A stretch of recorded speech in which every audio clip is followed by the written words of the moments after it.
Welcome to the Goods from the Woods. My name is Rivers Langley, and today I am so pleased to be hanging out in Atlanta, Georgia with my old buddy, Trey Wright. Welcome back to the show, Trey. We just sat down. We were watching the Atlanta... What are they called? Atlanta United. Atlanta United. I know a lot about sports. No, I'm currently wearing a Minnesota Wild t-shirt that our friend of the show, Paulo Nelson, gave to me. But he also gave me a soccer jersey, and I got them mixed up. So, I thanked him for the shirt, and I was like, I hope no one asked me about soccer. And he goes, well, that's hockey. I was like, obviously, I'm a big sports guy. I saw it earlier, and it kind of had the UAB color scheme going on. I thought that's what it was at first. I was like, oh, okay. Yeah, no, it's their hockey team.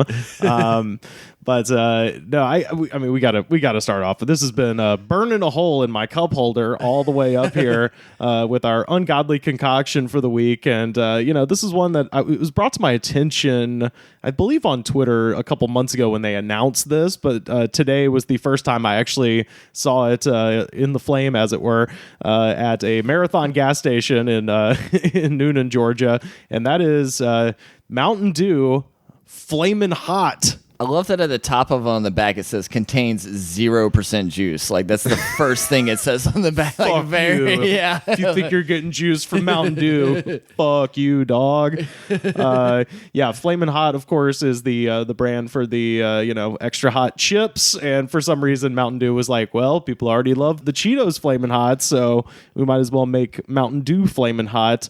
I have a theory about what is going to happen here because it's supposed to be, as advertised, Flamin' Hot, but here's the thing, and I would lob the same criticism at Coca-Cola. Whenever they are trying to do something wild, they never do it all the way. Which is insane to me because obviously this is a limited edition. Oh, absolutely. Collector's item. Yeah, this is not something that is going to go the distance. This is going to be a thing like, oh, yeah, I remember when they did that. No one remembers Pepsi Fire. We sampled the Pepsi Fire on this podcast. Pepsi Fire was their cinnamon Pepsi that was supposed to, kind of be like Big Bread, like a little bit spicy. But with that one, the problem with the mango Pepsi, the problem with the orange Coca-Cola, every single time it's like, They don't believe in full measures. Everything is a half measure with these people because they're scared of their own shadow, which I don't I don't like. I'm saying if you're going Flamin' Hot, this thing better be real spicy. Light me up. Light me up. So that's my prediction. I could be wrong. Here, hand me that glass. This is everybody's favorite part of the show. Please hold. This is a 20-ounce bottle, so it won't be as sexy as a can. But here we go. Oh, there we are. There's the pop. That's the heat trying to get out. That's right. It's too hot. All right, here's everyone's second favorite part of the show. Oh my God. It's really... Oh my gosh. Dude, when it is way more orange than you even think looking at it. Wow, and there's only... The fizz is really orange. Okay. All right, update. A little bit of pepper flavor got into my throat just then. Okay. Maybe they did commit. Maybe they came to fight with me specifically over my previous assertion about them not going for it. All right, this is a big. Yeah. All right, here we go. No, it's not Flamin'. Okay. Ooh. Nope. Okay, yeah, it kind of chokes you on the back end a little bit. There's a little bit at the end, but it's definitely... I mean, they stayed true to the brand with Mountain Dew because the sugar was immediate. Just hell yeah. God, yeah, a hammer of sugar. Okay, now, so the spiciness comes not in your mouth, but in your throat, as it turns out. I feel it going down as spicy, but it doesn't hit you as spicy originally. And it's not even that spicy. It's more just annoying than anything else. You're like, ugh, this is not refreshing in any way. This is just... concerningly orange. I mean, look at the rim of it, how it gets a lighter orange around it too. It ain't right. Yeah, it's just kind of like if you soaked a bell pepper just in Mountain Dew and had it. It's not hot. I can get the pepper, a little bit of that, but not just straight heat.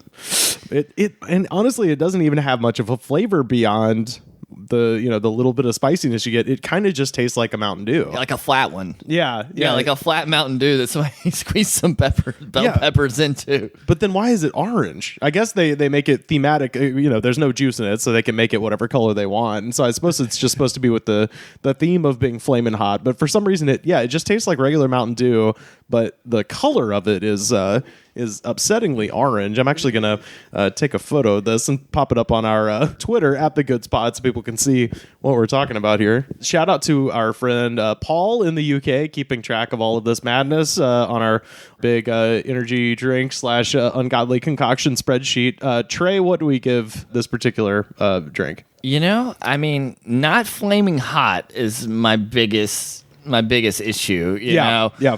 But the color, they really committed to that, so I gotta give them some points for that. The color is upsetting. Yeah. Are we going on a scale of 1 to 10, or what are we? It's whatever you want. I generally go like out of 5 stars, and with this, with stars. So here's the thing: Mountain Dew, great soda.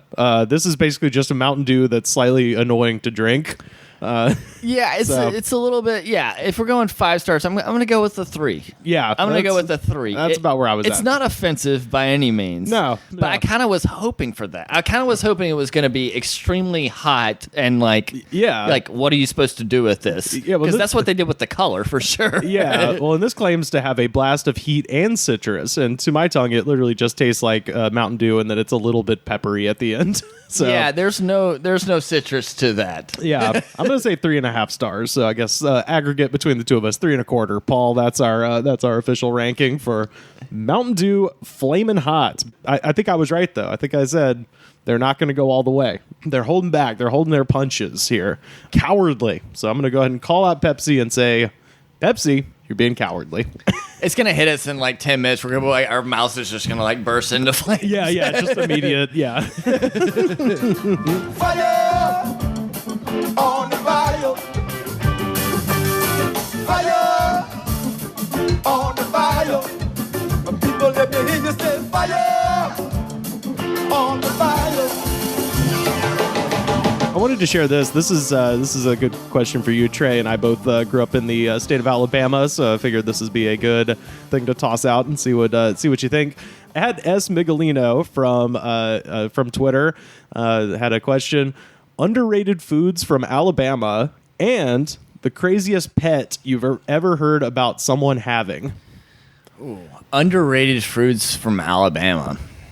That's a tough one. The one that immediately comes to mind for me is not even a food; it's a sauce, and that's the Alabama white barbecue sauce. Okay, so which is getting the gospel is spreading further every day, but for a long time that was very much a local delicacy. Okay, so that was one of the things I was going to say, because actually Duke's is making an Alabama white sauce. I've got some in my cabinet. Okay, I've been putting on everything. So yeah. I mean, I was.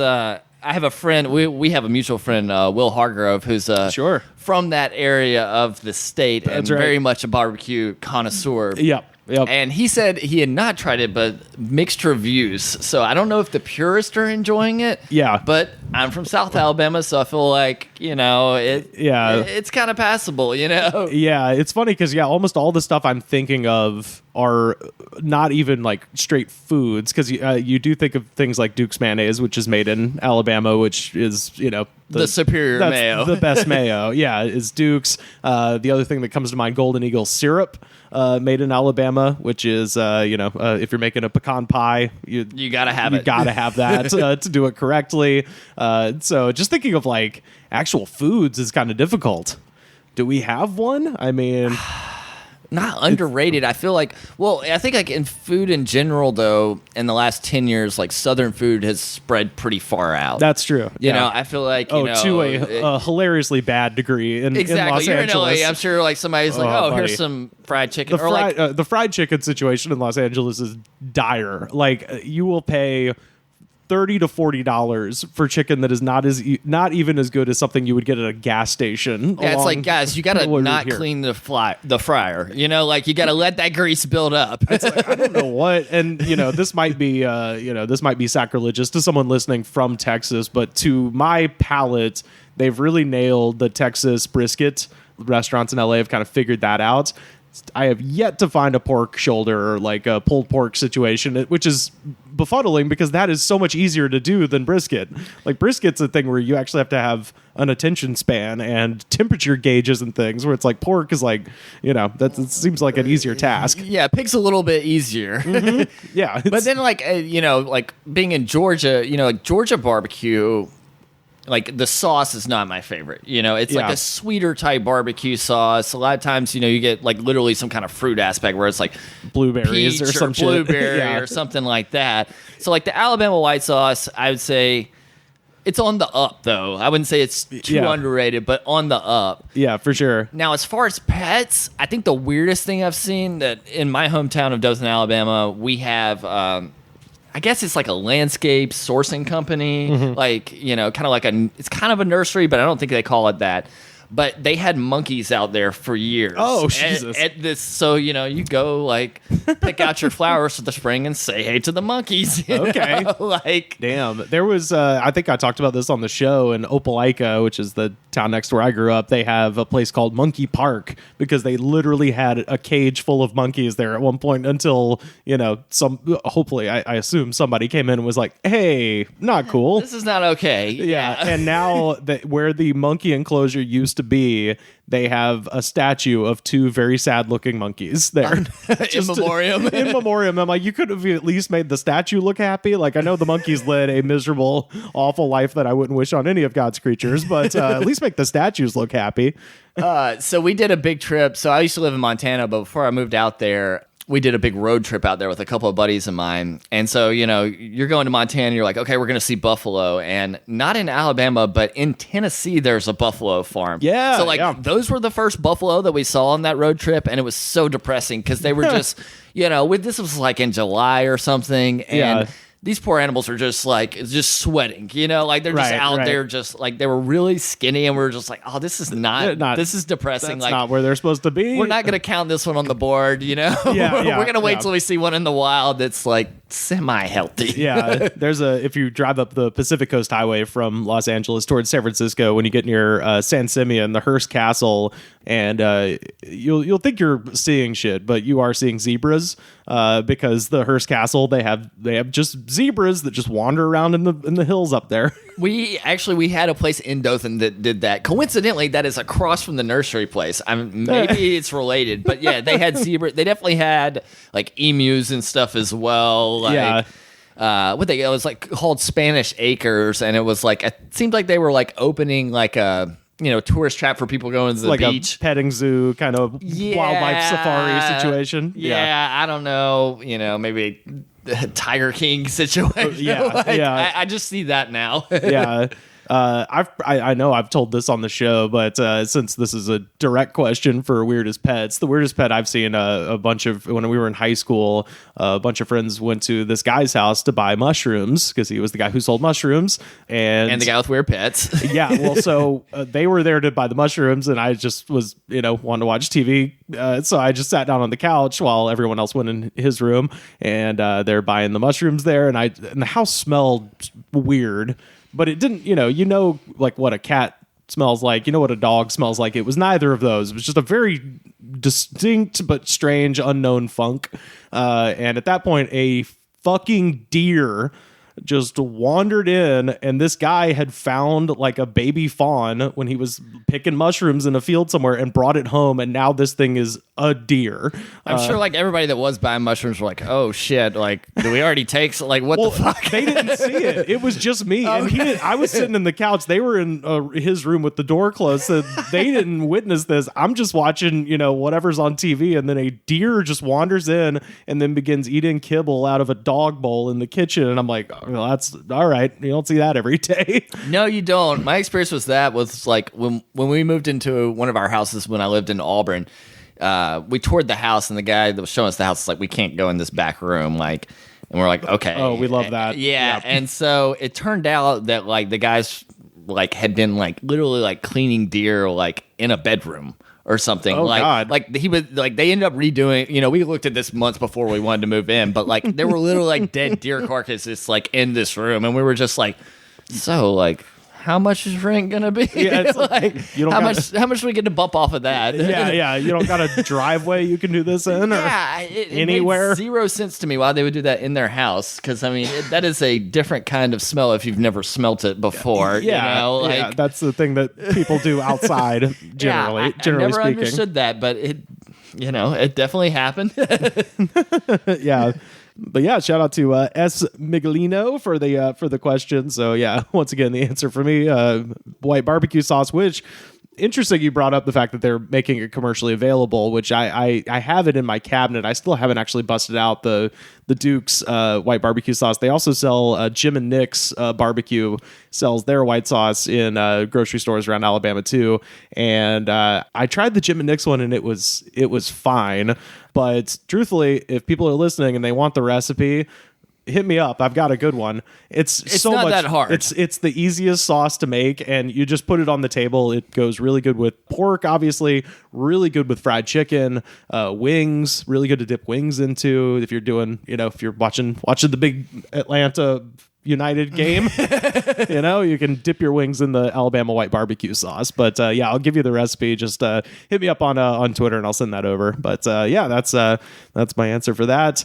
We've got one top 3. This is the thing we've been doing. I put up a thing on Twitter and said, give me a subject and we'll give you the top 3.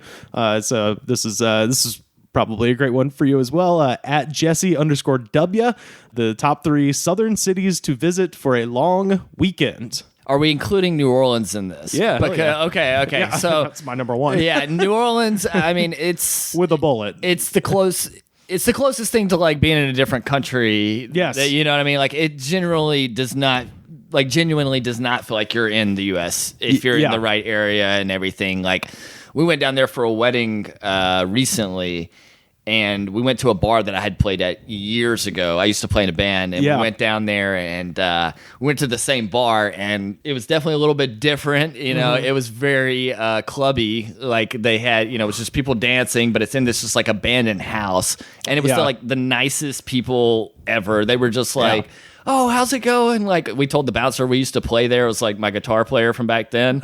And they were just like, oh, come on in. And, you're just sitting there like in this house, they just ripped out the walls. Like there's no other place in the country that I've been through that actually happens at. Right. Well, and like you said, just culturally, it's a different country. The food's European. But it's not even that it's a different country. It's about 5 different countries all smashed together. It's like France and Spain and Cuba and Haiti and, there's Native American. And like somehow it's like they say, it's the river. Somehow that being where all just flows downstream. Everybody just kind of like gathers in this one spot. It's like the pool drain of a million different cultures that were not necessarily wanted anywhere else that just sort of collected in this one city and made, it's not a coincidence that all of their food is a bunch of stuff in a big pot, because that's what their culture is too. It's just, a mishmash of absolutely everything, and there's nothing even like it. And I love that you even asked if that counts as a southern city. It's like, it's kind of an anomaly, but it's its own thing. So yeah, that's my number 1. I wrote down my answers. My number 1, it was like no hesitation. It's New Orleans. Yeah, it's gotta be that. And it's one of the few cities that I feel like, especially in the South, that kind of checks all, like no matter how much money you're going to spend there, there's something for you. Like there are great dive bars that you can go in and buy $1.50 Budweisers and see music that musicians you've never heard of. Or you can go, to like Commander's Palace and drink amazing wines and eat amazing French-inspired cuisine. That's a great point. It kind of hits everything. Yeah. Or you can go to Bourbon Street and just trash it up, which is fun as well. That's the other thing is like the people who actually live in New Orleans, and I get this to some extent because I'm right next to Hollywood Boulevard. So that's like not a place that locals necessarily want to go. And locals are like, fuck Bourbon Street. Like they don't want to go there. As a visitor, you kind of have to go there, not even because it's not, it's a simulacrum of their culture, right? It's kind of the fake New Orleans or whatever, but what you do get to see is all of the tourists acting insane. It's not a cultural spectacle. The culture is, it's artifice for the most part. The human spectacle of Bourbon Street is very real. Oh, it doesn't get any better than that. I mean, what's not to love about asshole real estate developers from Houston that have had, 6 too many hurricanes and now they're trying to climb up, on the balcony and stuff, and then they fall. Oh yeah, And they're wearing white polos, so the dirt from the street gets all over them, and they're mad, and they start trying to fight. It's hilarious. It's great. It's great. I mean, especially if you go down there for like a Saints game or something too, you can combine football with it. It's like, wow, this is a perfect storm of madness. Oh yeah, yeah. I've still yet to go down there for WrestleMania, but it seems like they're gonna have that as a venue for WrestleMania. Kind of a staple now. Every like 5 years or so, and just from what I know of the area, that's kind of perfect because next year WrestleMania is going to be in Los Angeles, and it's going to be sort of a similar effect to the Super Bowl, where the area they're going to have it near SoFi Stadium is near the airport. It's kind of removed from greater Los Angeles. And furthermore, to make a deeper point about Los Angeles, there's no such thing as Los Angeles. There's 150 small towns that are sort of mushed together that want nothing to do with each other, And so having that event anywhere is going to be kind of weird, but I'm definitely going to go because I live there. But New Orleans is contained. It's just this one area, and like a European city, if you don't want to drive, you can bike or walk across the whole thing in an hour and a half if you really top to bottom. With the drink in your hand. Yes, and that's the other great thing. Yeah, exactly. I think when I was down there, not this last time, but a time before, they do a thing called like the red dress run, where it's like a small like 5K, but everybody's wearing a red dress. So we see like 3 dudes that were like huge. They looked like they were all football players, sure, all in red dresses, and they had a wagon with a keg that they were just pulling around. And it's just like, okay, there's nowhere else in the country that this would be acceptable. The last time I was in New Orleans the last for Easter 2019, and I was with a friend of the show, Monica Scott, and she was like, oh yeah, we're gonna go to a parade. I was like, damn, they do parades for Easter? She's like, they do parades for fucking everything. Absolutely. Like the lowest bar of a reason is enough for a parade. And in this case, it was an Easter parade, and I walked around, drank and then we just got in the parade. It's awesome. And we were behind somebody playing really loud dance music and a bunch of drag queens on top dance their ass off. I was like, this rocks. Fantastic. Yeah, this is perfect. So that's got to be number one. That's number one. No, you would be hard pressed to find a Southerner who would say different, unless they're just not fun. Exactly. If you're talking to someone, don't trust those people. Don't trust, because they're squares. They're gonna if anybody says some shit like, "Oh, it's Orlando," don't talk to that person anymore. Yeah, and also Orlando. I mean, are we throwing Florida that into the South? I mean, we kind of have to. We kind of have to. Yeah. My number 2, I said Savannah. That's Savannah, a good one. Georgia. That's a good one. Kind of the same vibes. It's got honestly similar New Orleans vibes. It's kind of, and I'd say the same about Mobile too. Like Mobile, Alabama, and Savannah, Georgia are both extremely old cities. Exactly, and you can tell. You're like, oh, this has been here for a long ass time, and so they kind of have their own sort of pace and their own sort of way of doing things. And if I had to choose between those two, Savannah's definitely the more fun option. Even though no shade to Mobile, I do like Mobile, but Savannah, for people listening that might not know, if you've ever seen Forrest Gump, that park that he's sitting in at the beginning where he's talking to people on the bench, that's Savannah, Georgia. And there are about, what would you say, 70 of those parks in the downtown area. Like Savannah's composed of small squares that are all parks, and then you just kind of wander around. Everything is covered with the big Spanish moss, and it's just like we said, a very old city. A lot of stuff to do, a lot of stuff to see. Old forts. I think it's the most captured city in America. Like gone back and forth. Yeah, it was like captured by the British twice and reclaimed by the Americans, and then the Confederacy, and then the Union, and then I think the French had it at some point way before that. Like it's this city that's just it's definitely a hodgepodge of different culture, kind of the same thing as New Orleans. Like you said, it's older and kind of a melting pot. Yeah, and also the food is pretty fantastic down there as well. Absolutely. Yeah, you get those Georgia Reds. Yes, buddy. Yeah, tell people about the Georgia Reds. They have kind of a similar. There's a restaurant down there called The Gray that is fantastic, and they kind of center around the seafood, and like the Georgia Royal Red shrimps. Are the king of shrimp in my opinion. They're big, but not as big as like when somebody says like this is a prawn. It's like right before that where it's not like too big. Right. They're just sweet, juicy, like just perfect, and they look amazing. Yeah. I mean, and the other weird thing about Savannah has is second only to Boston for its St. Patrick's Day celebration for some reason. I think Wild. there was, Yeah. When did they capture it? yeah, the Irish apparently rolled into town at some point, but yeah, they have a huge St. Patrick's Day there. I think that is supposedly that is the equivalent of like Mardi Gras. That's the time to see Savannah if you're just trying to get buck wild. Then it's St. Patrick's Day. The art school as well. Savannah Art School down there's big thing too. Kind of just an extra little vibe of like, okay, there's some quirky, weird stuff here. Like, and one thing, Savannah College of Art and Design, which is SCAD. One thing they do that's cool, they don't tear down anything, so they buy old they'll buy like an old Renaissance inn or whatever and turn it into a dorm, so you'll just be driving by and you'll see like some weird old building that's part of Savannah College of Art and Design. So they kind of take over everything.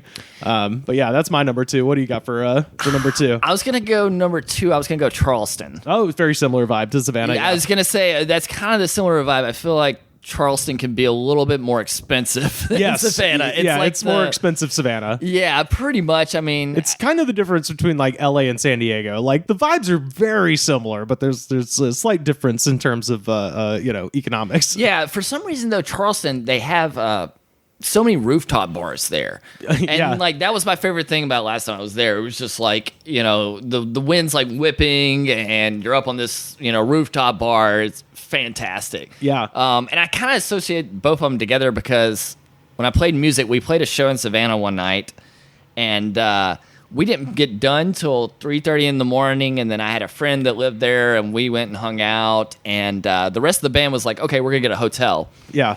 And they couldn't get a hotel because there was some kind of convention in town. So they went like an hour and a half towards Charleston because we were playing there the next night. Uh-huh. So they drove a little bit down the road and they didn't really want to drive back and get me. So I got on a train at 7 o'clock in the morning in Savannah and rode a train to Charleston. Oh, God. Got there, got off the train. Did you at least get to eat shrimp and grits on the train? Not on the train, but I immediately went to a brunch spot. Yes. And I remember sitting down. I think I just turned 21 and I, for the listeners, I have a baby face. I still get carded pretty hard today.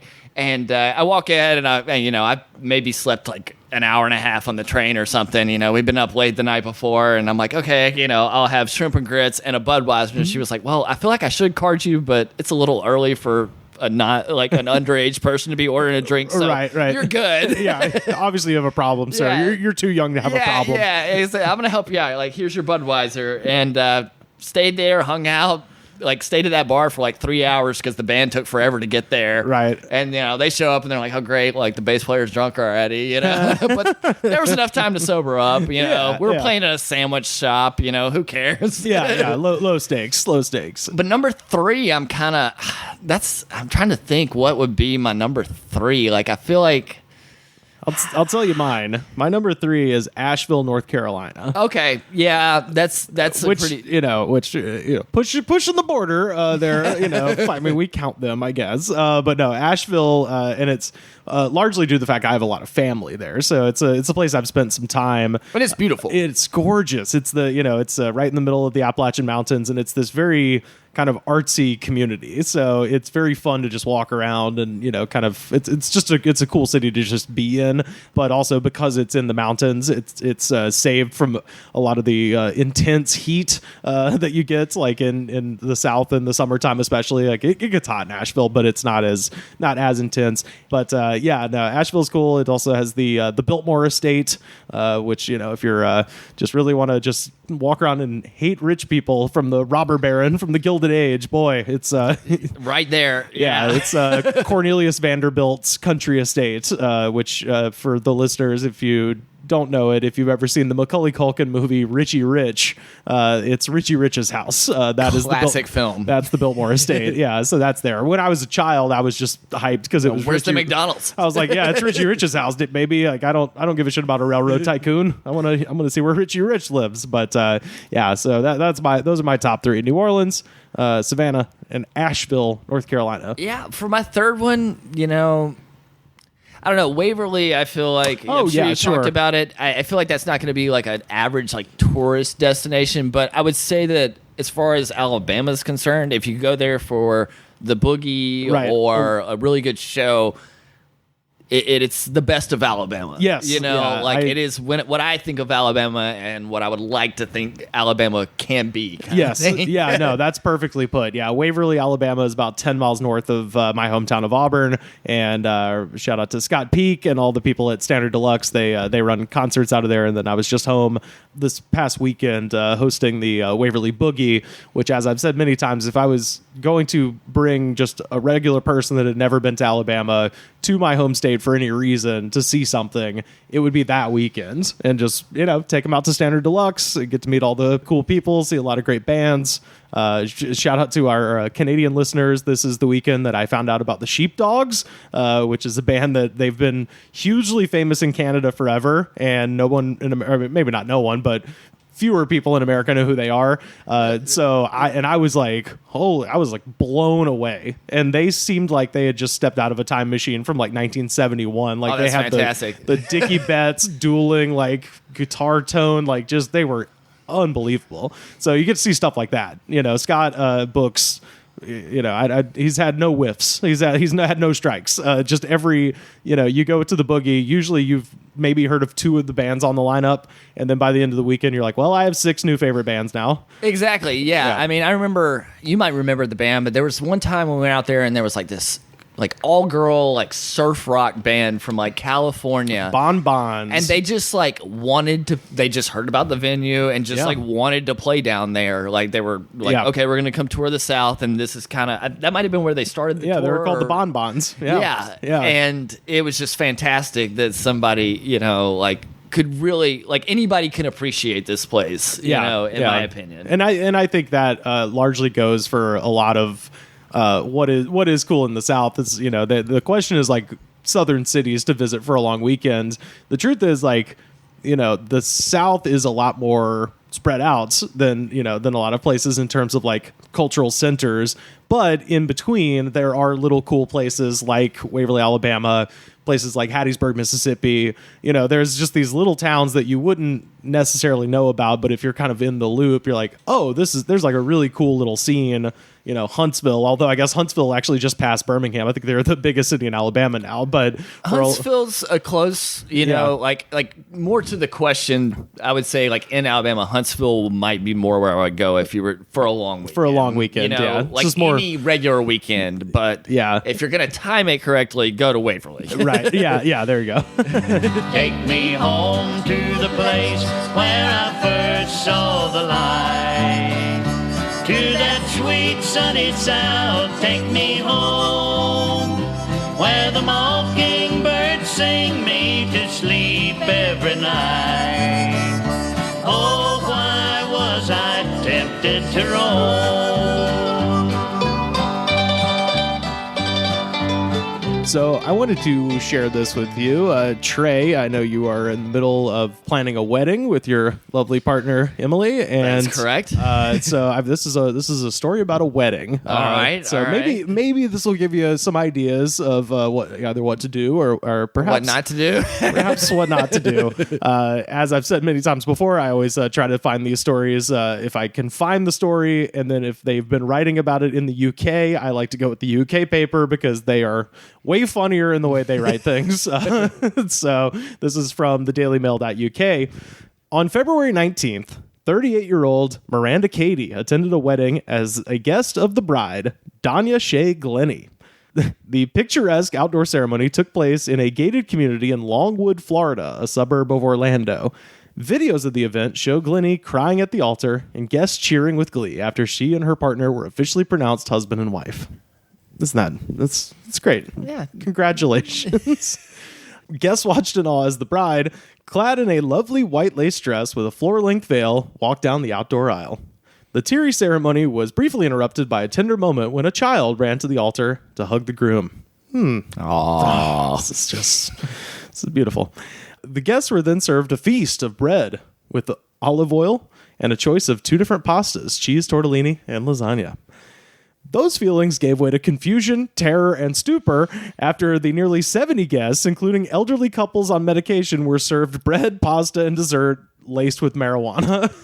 Okay, yes. I had heard, I thought that's what this story was going. I had seen the headlines and I had not read the article, but I mean, who wants to be around? I mean, it's a daunting task to figure out like all the family members that are coming to this thing for us. Yeah. You know, like it's very, you know, you got to kind of go through and be like, well, did they invite me to this wedding? Yeah. But like, I don't want to see some of those people. Right. And I definitely don't want to see those people high. High when they don't know they're high. Yeah, they just think they've just- become unmoored like, from it reality. makes me think, did they really want to get married or did they really just want to get back at their family? Like, just hated like, these people. Yeah, just like they met and, you know, I can see it now. The couple meets in a bar. They're kind of drunk. They're kind of bitching about their family. And they're like, you know what we should do? Yeah. Poison them. Yeah, we should poison them and get married and crack up. I also read, I don't know if it said in this, but like the cops, when they arrested her, said she was just like basically laughing in the police face. Like, Oh yeah. She was just I've got all the quotes and stuff. They just knew exactly what was going on. Yeah. So Katie said that, quote, the energy in the room shifted soon after the guests cleared their plates. People were not getting up to dance. Everyone was just kind of sitting on the sidelines. That was the first red flag. Like, hey, what's happening at this wedding? Yeah. So the DJ hits them with celebrate good times. And people are just looking at their hands. Like, nope. Fuck no. Why is my hand weird?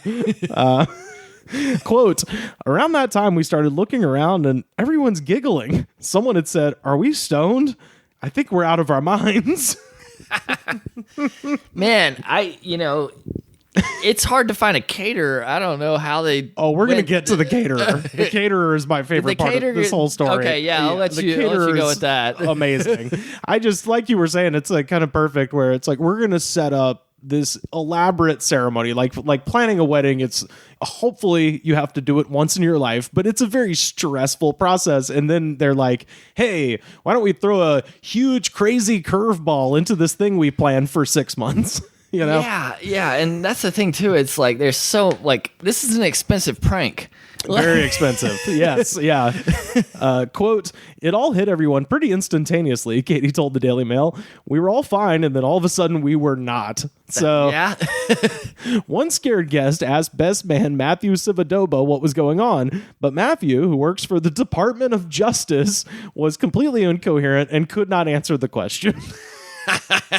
He's just in space. He's on the moon. Yeah, I'm kind of surprised. It'd been really funny if that was the guy that was like totally comfortable, like out there on the dance floor by himself. Right, you know? right. Well, it just reminds me. He did not do well. It just reminds me because he is the Department of Justice. Do you remember the 911 call where the police officer and his wife ate magic brownies? And, yes. And then he was like, Please come. Okay, we're on our way. Do you guys have fever or anything? No, I think we're dying. Okay, how much did you guys have? I don't know. We made brownies, and I think we're dead. I really do. Okay, how much did you put in the brownies? I don't know. Was it a bag? Who made the brownies? My wife and I did. Cuba, come here. Okay, get her. She's on the living room ground right now. Is she breathing? Yeah, I can feel her. She's laying right down in front of me. Time is going by really, really, really, really slow.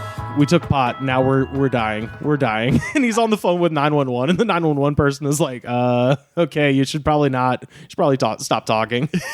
I hope we get an update from this story that like that guy's like joined a commune or something. Like he like just really like changed the trajectory of his life, and he was just like, yeah, I know, like Yeah. make love not war.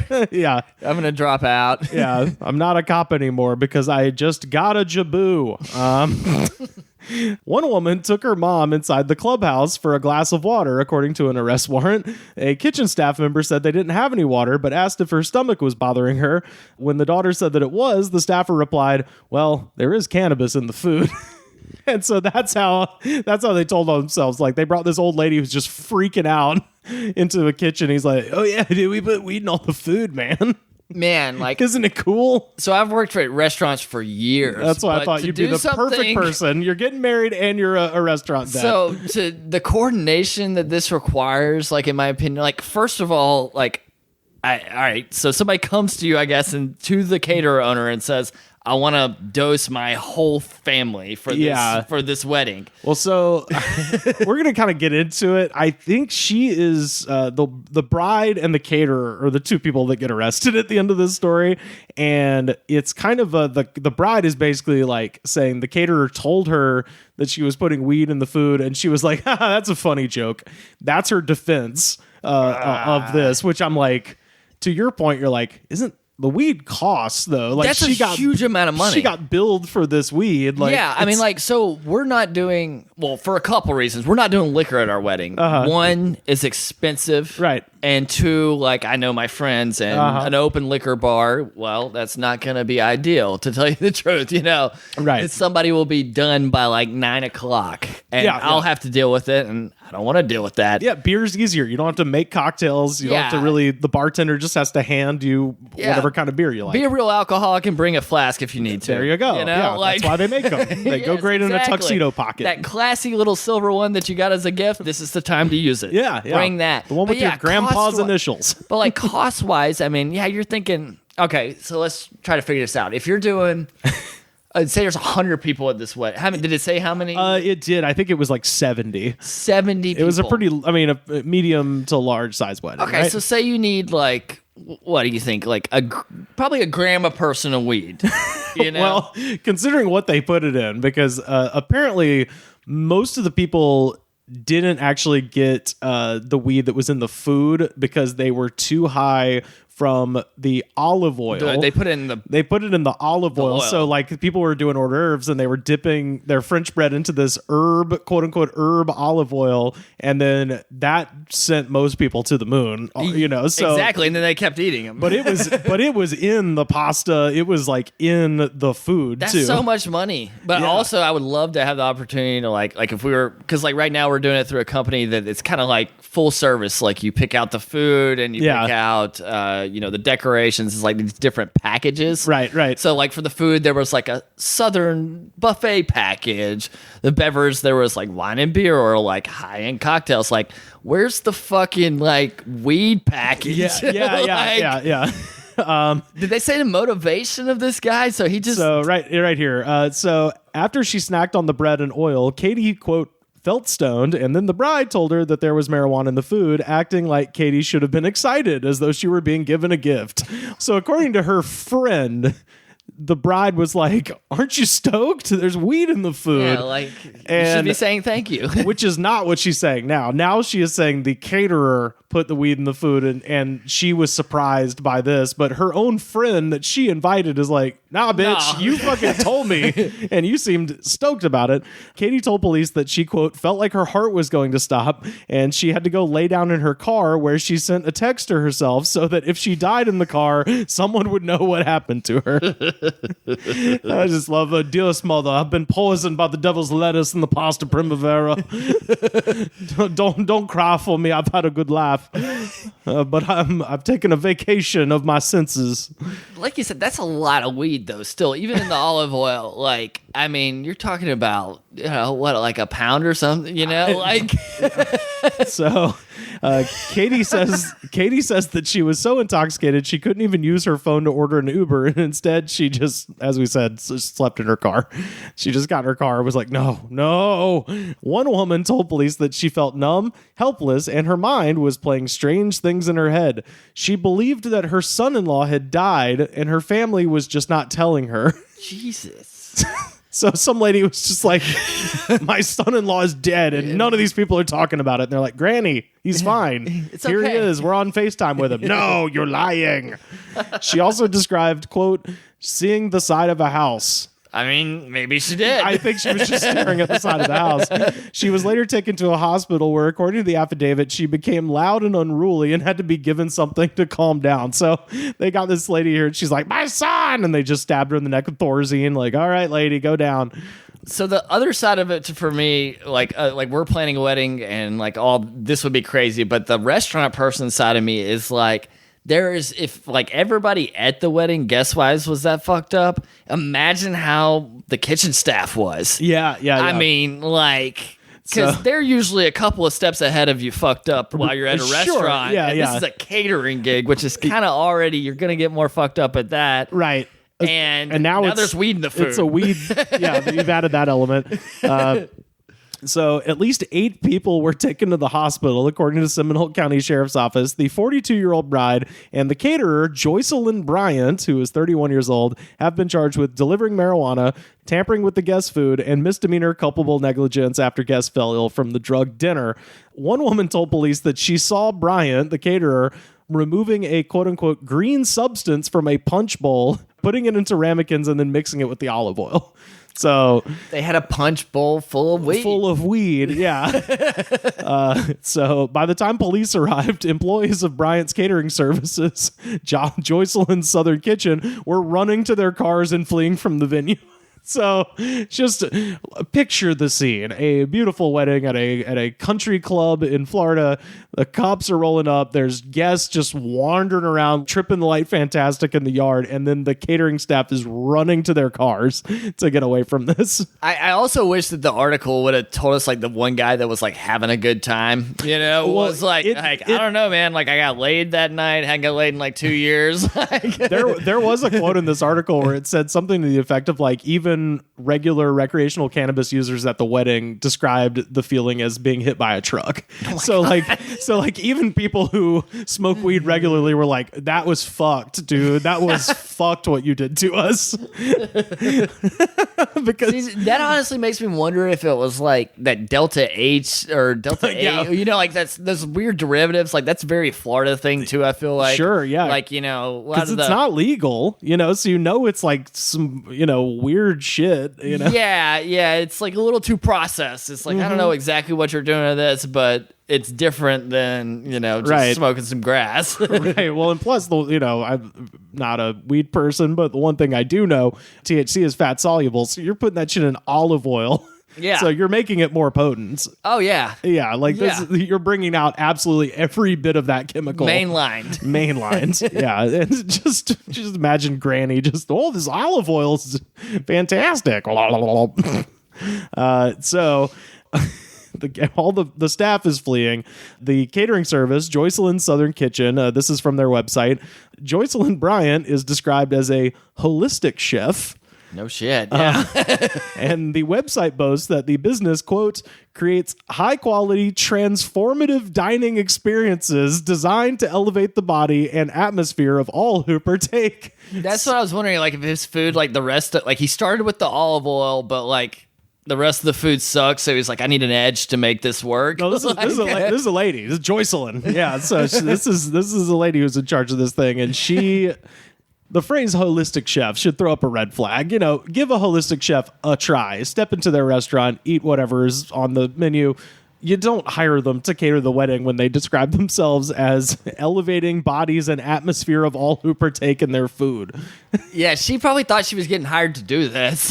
Yeah, that's what an understood thing. That's exactly what I was going to say, because the bride is now claiming like, I thought she was joking. It's like, I found her website very easily. And there's another group of clients that like can't come out that she's done previous weddings for that had a badass time. Yeah. Where it's all potheads and they're like, like, fucking awesome, man. Yeah. Best wedding ever. Can I just drink the ramekin of olive oil, please?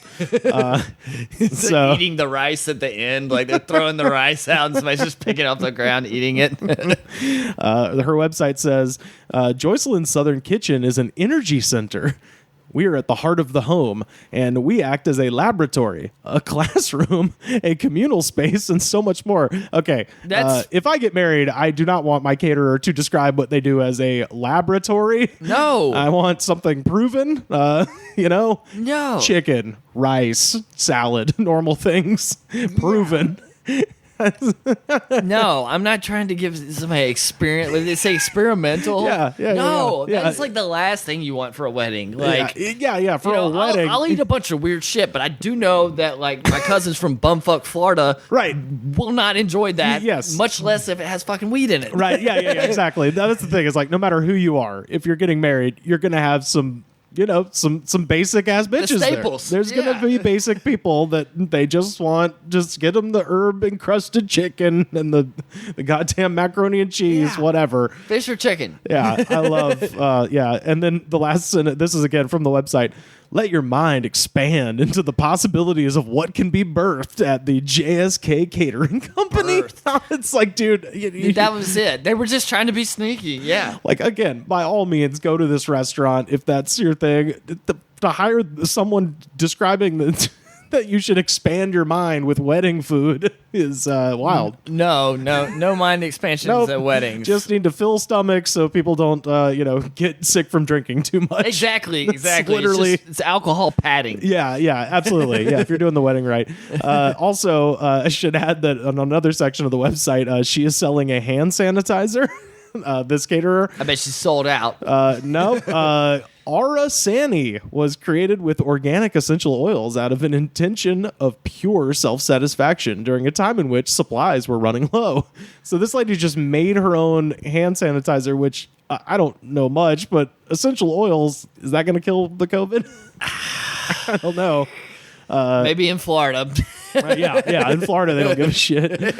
Also, she says that this was an intention of pure self-satisfaction. I created this blend as a personal alternative to store-bought hand sanitizer, but then I quickly realized that Aura Sani can be used as on facial masks, underarms, surfaces, and more.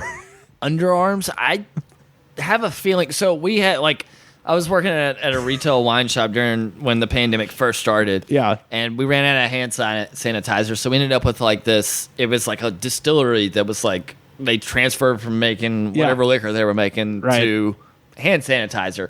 But it smelled like cheap ass tequila. Yes. Yeah. It was fucking terrible. It was real runny. It wasn't really a gel. Yeah, we had that. And it was disgusting. And this is kind of where I see that going. Well, that's the thing though, is we got some from the John Emerald distillery in Opelika. My parents sent it to Los Angeles, and it smelled bad, but it also smelled like the kind of thing that would kill COVID. Would kill germs and viruses. This, it seems like, smells great, but does nothing to stop. Yeah. This is my favorite. She says, my personal favorite use of Aura Sani is to use it to clear, refresh, and re-energize personal space. For a midday boost when I'm getting that 2:30 feeling.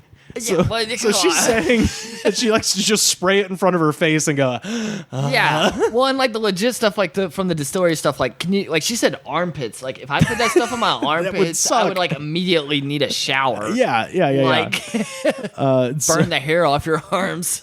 This is great. She says, so after many requests from friends and family and even strangers that have caught gentle whiffs of Aura Sani in the breeze, I decided to make my beloved spray available to the public. You're welcome. This is some dude being I smell weed. Yeah. Where's it at? So the tampering charge alone, back to the wedding, the tampering charge alone carries a maximum punishment of up to 30 years in prison. Holy shit. So, hey, if you live in Florida, don't be fucking with old people's food. What did you think? Florida's nothing but old people, and at some point, it's okay, we got to really, if we're poisoning old people, we got to put a harsh punishment on that. I assume Arizona is probably the same way.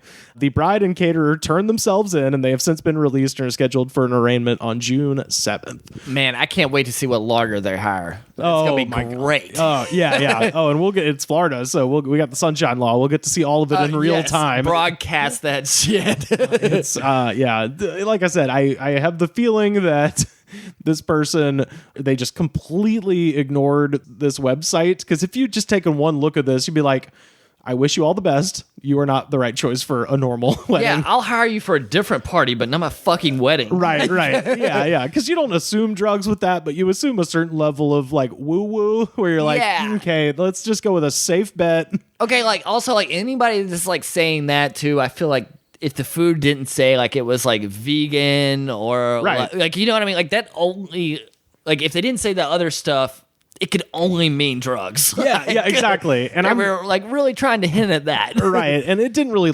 mention many other of what these people who got drugged, what their occupations were. But the fact that the best man is a cop that works for the Department of Justice tells me this is a pretty square affair. Exactly. It's I don't think you're really trying to, take what did she say?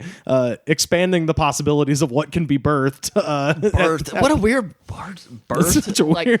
Okay, goddamn first weird. of all, if like any of the caterers that we've looked at so far had the word birth in like anything, they're out. Yeah. That's done. Birth, no, like that is not anything I want to do with food or a wedding. You're like sitting down with the caterer. It's like, well, some have called my techniques crazy. They called me mad at culinary school. Yeah, You know? like birth, like no. Okay, we'll just go with like a normal catering service. Thank you.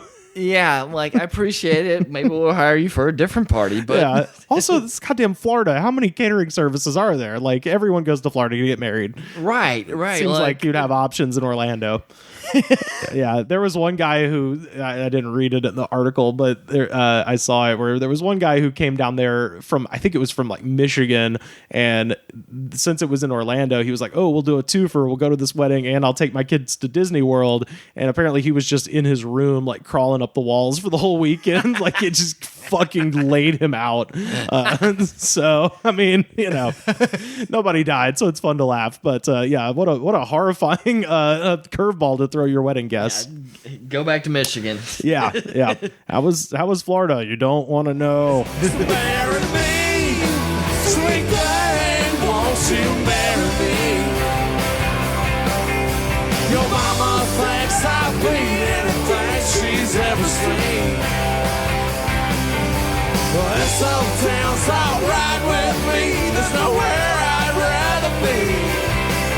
Long as they stay mad at one another, well, they can't get mad at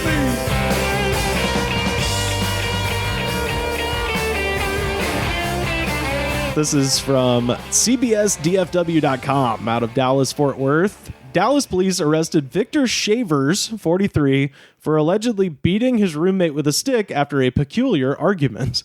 The two had lived together for only 2 months. According to an arrest warrant, officers found Shavers' roommate standing outside with blood all over his face in the early morning hours of April 4th. He told them that Shavers had assaulted him. Police found Shavers inside the home, sitting on his bed with blood on his head and hand, according to the affidavit. It was then that the victim explained to police how a discussion about what a mosquito looked like had escalated into a fight. Oh no. So that's what they were. So that was the source of the argument, was what type of mosquito that was? It's like what a mosquito looks like. And I can almost picture exactly the argument. One of those big ass, what they call the mosquito hawks that look like a giant mosquito, but are not. It's like flying around the room. And it's just like a simple like, oh, damn, that's a mosquito. No, it's not. What? And then it just goes crazy. Man, like how many days have they been getting fucked up to get to there? Like that's what I'm saying. The roommate said Shavers grabbed a stick from behind his bed and started hitting him in the head with it.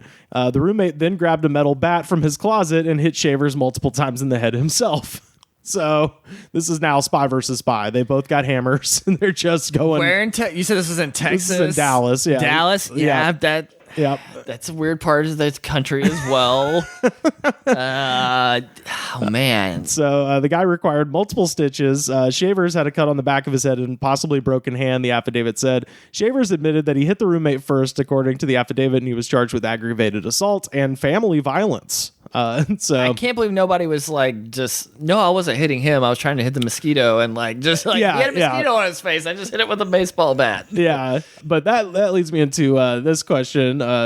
Do you have any like bad roommate stories? Because you're, as a guy who's about to get married and you've been with your girlfriend a long time, you're like out of the woods. I'm done. I'm still in the shit. Okay, yeah. I still got the damn roommates, but you're out of the woods. So now maybe enough time has passed where we can you don't gotta name names, but you can throw shade. All right, this is the pettiest thing I've had is I lived with a guy who was like always out of town for work and stuff. That's a great roommate. And well, so this is like just when like The Nest came out, and it was like a house. It was a house that he had rented, and like I was just like renting from him. Like kind of like a sketchy sublease situation. Okay, yeah. Like I don't think the actual guy that owned the house knew I lived there. Right. But like part of the deal was like he had a dog, and he was like he'd broken up with his girlfriend. And I didn't mind taking care of the dog too, but the Nest thermostats had just come out.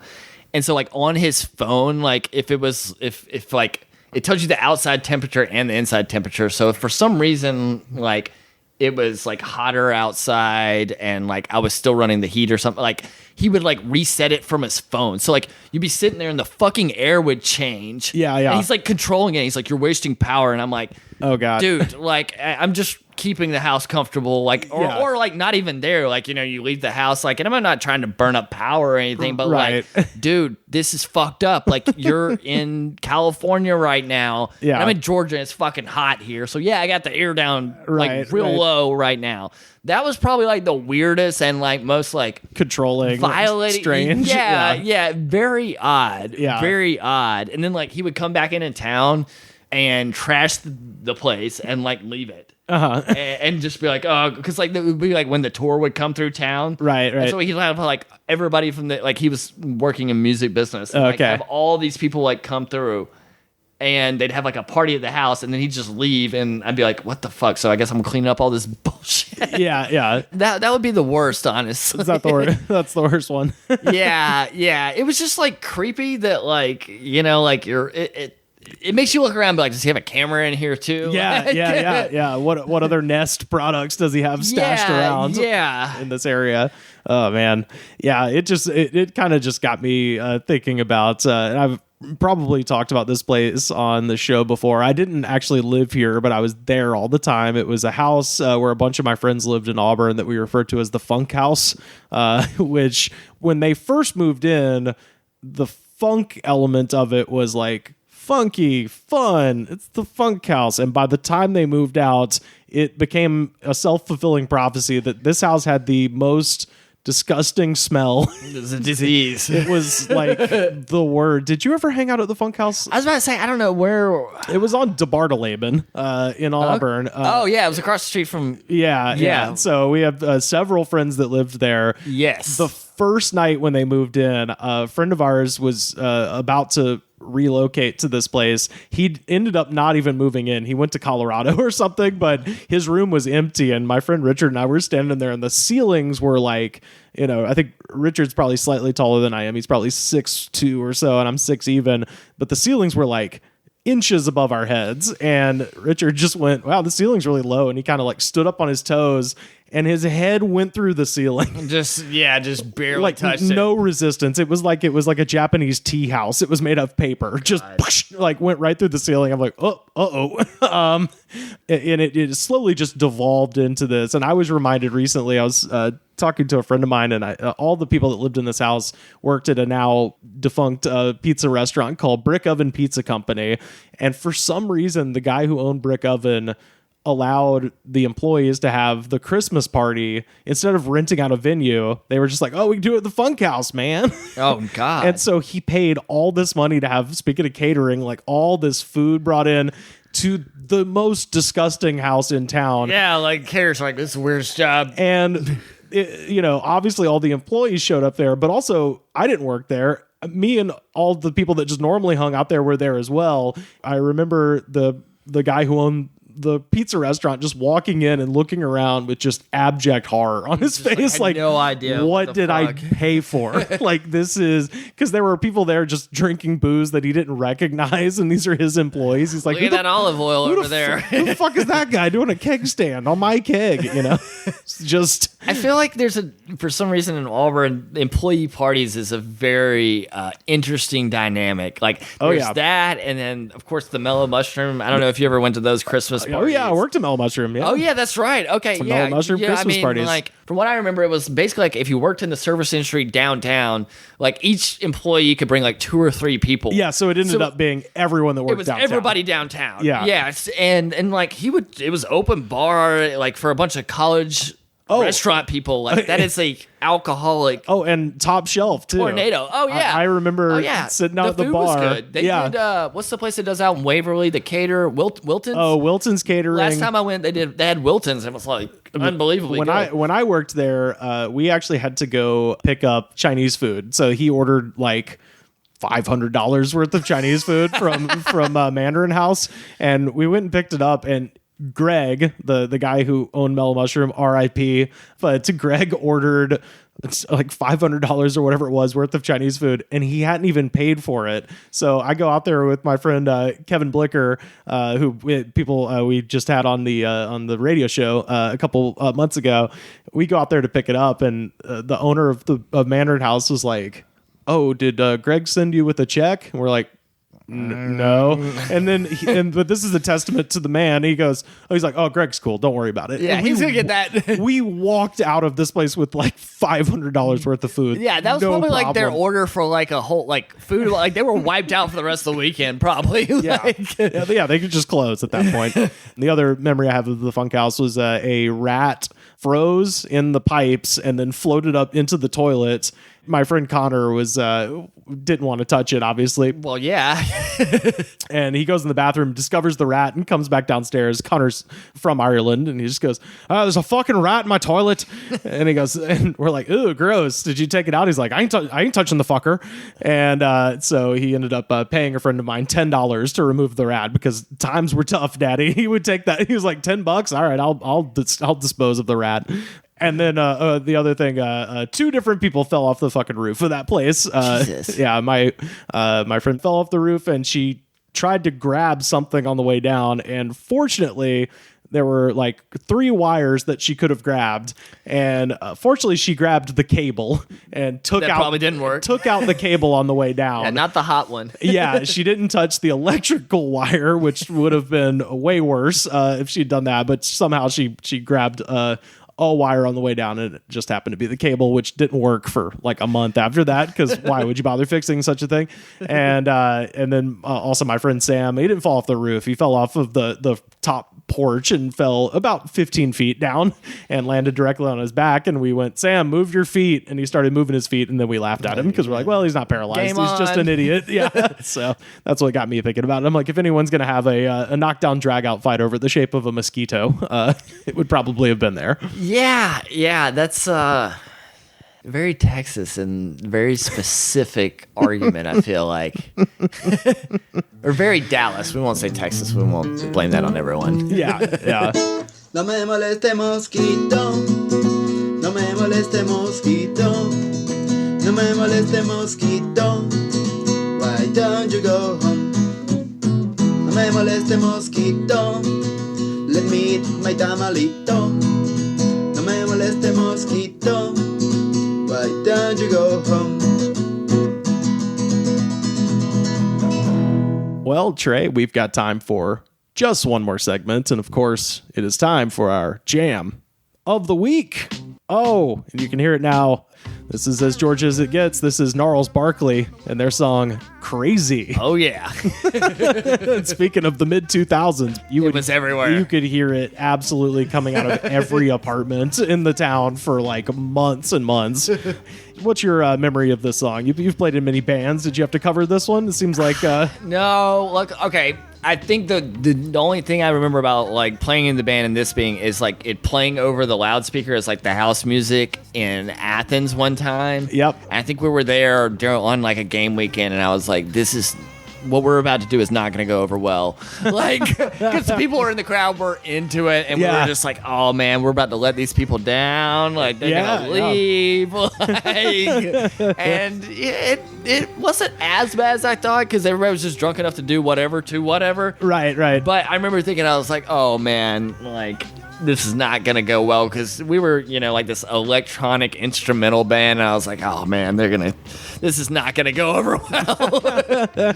My memory of this song is hearing it and just been like instant classic. Yeah, just banger. And I still feel that way. I was listening to it, reading these comments, and I'm like, the song still fucking slaps, dude. No notes. It's perfect. Their record's not too bad. The whole St. Elsewhere, their first record, it's got some good songs. Got the Gone Daddy Gone, the Violent Femmes cover on there. It's got some good shit. Go Go Gadget Gospel. Yeah. Hell yeah. Yeah, man. But we are here to look at the YouTube comments for this song, Crazy by Gnarls Barkley. Let's get into it. First up, CXORL from 1 year ago. The lion, the witch, and the audacity of this bitch. All right. I liked that. I feel like that's a line he's been waiting to use. It's like he had it down and was like, all right, I'm coming with it now. Right. But to paraphrase Hemingway, for whom does this bell toll? Yeah. just throwing it out there. Next up, Put Me in a Coffin from 1 year ago. One time in school, we had to come up with a mini story based on this song. For some reason, everyone in my class wrote about some couple dancing in a club or something similar. I, on the other hand, wrote about a stalker who was watching his target go on dates. The thing is that we had to present it to each other in groups. I have never felt the vibe drop as hard as it did that day. It's Oh like, my God. yeah, because everyone thought you were going to shoot up the school. Yeah, exactly. Everybody's running for the door. Also, what school is, I mean, you know, I'm all for creative writing and such, but it just is funny that it's like, this has all the hallmarks of the teacher is hungover. It's like, all right, let's just put on this song that fucking, let's have the kids write about this song. Yeah, borderline substitute teacher prompt. Very much so. Very, very, very hungover energy here. Angela Craddock from 8 months ago. This dong remind me of my ex-boyfriend, and it has a place in my heart because we get on no better than we did when we were together. Other people's shit stirring, adding on to it. Yes, it wasn't an angel, but the girl who was telling him things was one who stole him off me, but fuck her. At least I've got rid of a stupid bitch homewrecker. I'm free of her. Some women are vile. Home wreckers, wouldn't mind thou. You should have seen her, thou.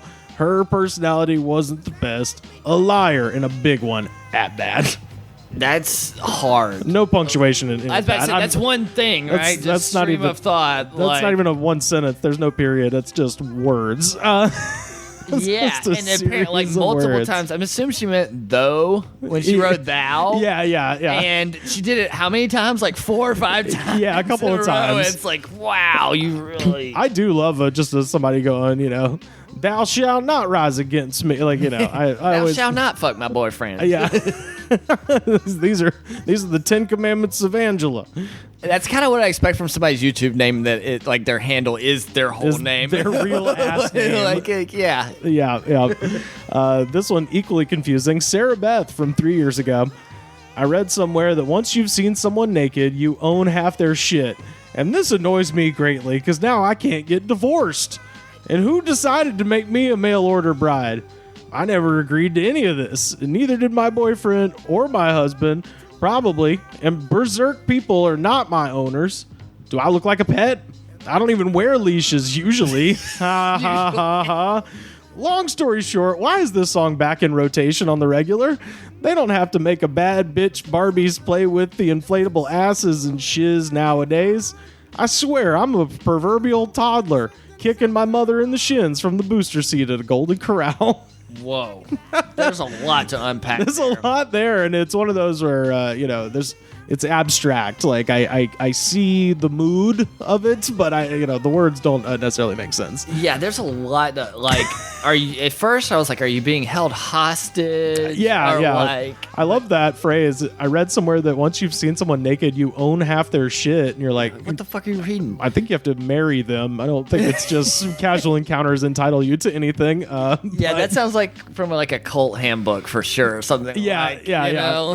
yeah. You have to give great leader half of your stuff. One of the books of the Bible that didn't make the King James version. Oh, this one's hot off the presses. Boca from 12 days ago.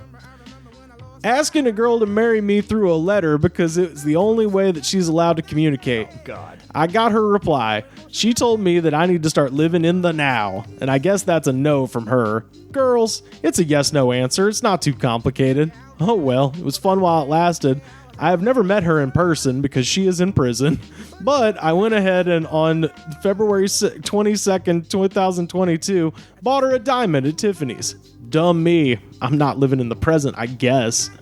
I feel like Tiffany's is not the Tiffany's that you and No. like most people, like Tiffany's is like the trailer down the street. Yeah, Like, Tiffany's is trailer that some she girl's stole. house. Yeah. Yeah. It's probably just a big rock of crystal meth. Like, Got you the prettiest rock in Polk County, baby. yeah, hurry up and say yes before I smoke it.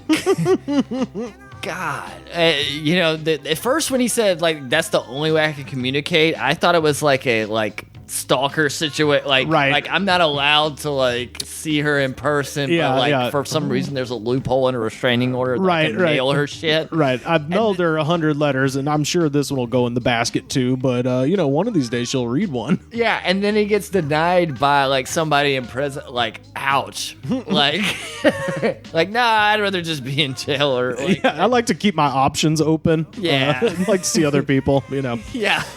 Alyssa Elijah Justin Enriquez from 2 years ago. The United States of America, with all other countries on Earth, are trying to take my daughter's soul through the AC/DC. AC/DC, electrical current, to use as an energy generator for all the rulers and entertainers of the Earth. Whoa. I got real excited because I thought she meant, AC/DC. Yeah. Like, hell yeah, let's let them take over. Yeah, AC/DC can have my soul. Yeah. I'm about to rock. I will let them salute me. Yeah, that's, man, the internet is such a very strange place. Who would have thought on a song called Crazy there'd be a couple of unhinged I guess we kind of set people. ourselves up for that one. yeah.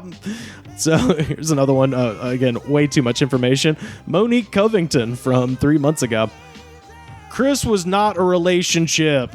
He was a dating situation, and he had a steady live-in wife, but this was his favorite song, and he wanted to keep me, but this was one of those older men. When I lived with Barbara and then Shirley, situations happen, so I ran for the hills. I run from everyone. That's who I am. This is worth it since you're over here lying to my spouse. And then it signs Monique Arky. I feel like that's I feel like we talked about this last time we did this, that like it seems like some people like meant to text somebody and they ended up on a YouTube comment somehow. Because what the fuck? This is Sir explaining the specifics of a relationship, it seems like, but not to anyone. And at first, once again, I feel like it sounds like she's like being held captive for a second there. Yeah. Like I can't remember what the first couple of, I don't know if there's separate sentences in there or not, but the first couple of thoughts seem like maybe she's like being held, but she got out, but she really didn't want to. Right. Yeah. All of that I read 4 sentences, all of that. So, at least it's punctuated. Yeah, I'll call that a win. Yeah. This is Some Asparagus from 1 year ago. And this is a section I call bars, because I believe this person is trying to either rap or perhaps it's poetry. At the very least, it rhymes a bit. Some Asparagus from 1 year ago. Maybe I, a metaphor for Odysseus returning to Ithaca, may find myself overjoyed and lie in the green grass, not too far from the car, and think of the years where problems were outlandish. Things, and SpongeBob was my closest accomplice. But now we must return to the saddened age of today, with the general theme of doom being that North Korea or Iran could go boom. 6 men dance hoisting a tomb. I can socialize through Zoom. No reasons to groom, though I can listen to surfaces bloom whilst I weep alone in my chamber, cleaning with a broom. Wishing I could hang out and vroom with people in June and say fancy words like whom. Yet everything right now is just kind of gloom. I can tell you what, I don't want to go near that guy's chamber that he talked about. I don't. You got to stay away from the asparagus chamber. Yeah. I like that one because it kind of starts off as just sort of some nice flowy prose, but then gives way to evil Dr. Seuss situation. Yeah, you get a little bit of insight to this guy's hell. Yeah. And finally, Echo the Tar from 11 months ago. I just said on a Twitter poll that I'd rather die than have to choose between living without chocolate or living without cheese. Suddenly I heard a pop from the hall, and now the house smells funny. Then this started playing from autoplay as soon as I caught a whiff of the scent. I think I might be in danger. And then it says, update, Freon leak, very deadly. I was in fact in danger. What the fuck? So this guy. I mean, at least he updated us. I like the update. I just like that he's he's answering a Twitter poll, and then his fridge explodes, and he just thinks, that's a weird smell. Yeah, that's, I'm just glad he made it, I'm glad he made it too. And would you... Maybe Freon's the problem with some of these other people too. Perhaps, maybe, yeah, it's Freon problems. What would you choose? Life without chocolate or life without cheese? A life without chocolate. I think that's the same. Yeah, cheese I love both, but cheese is way more versatile. Yeah, I mean, chocolate's very limiting. Like, cheese can pretty much go on anything. Absolutely, even sweet things. Yeah, I'm a big. My mom has a recipe that is like very like 1950s cookbook, but is good, which is just pineapples and cheese. Yeah. Oh yeah. And baked in the oven like mayonnaise? a casserole. Yeah, I think there's mayo in it. There's mayo. Yeah. Buddy, it's great. Go and cheese every time. All day. Absolutely. Well, and that is Gnarls Barkley, our jam of the week. Trey Wright, where can people find you online? So you can find me at Trazzle_ on Instagram. That's a good one. And then I don't really have too much else going on social media wise. Yeah. Not these days. Well, you follow Trazzle. You see if he decides to get everyone at his wedding high without knowing. Yeah. I'm going to go ahead and say that I'm leaning towards no on that one. You're not going to hire Joycelyn's Southern Kitchen? Yeah, bring your own liquor and drugs, I guess, is the policy. Yeah. Ingest your own, whatever you're comfortable with. Yeah. So, we're not going to officially be doing that. But if you follow me on Instagram, I've got some fun stuff. I've been doing a lot of fishing recently. Oh, yeah. Just some redneck shit. Well, yeah, give Trey a follow. You can find me on Twitter and Instagram at Rivers Langley. And the best way to support the show is to head to patreon.com/thegoodspod. I just put up a almost 2-hour-long conversation I had with my friend Warren Tidwell, who is an organizer for Hometown Action, which is a local progressive political organization. And Warren is just a really interesting guy and, really, really fun to talk to. So check that out, patreon.com/thegoodspod. The second best way to support the show, head to Apple Podcasts, rate, review, and subscribe. Show that attitude of gratitude, because if you do not have the attitude of gratitude, Daddy, fuck you. Fuck you. And we'll see you next time. The Goods from the Woods was recorded and edited by me, Rivers Langley. You can find our show on Twitter at The Goods Pod. Our theme song was composed by Jonas, the Space Cowboy. This was a Brain Freeze podcast.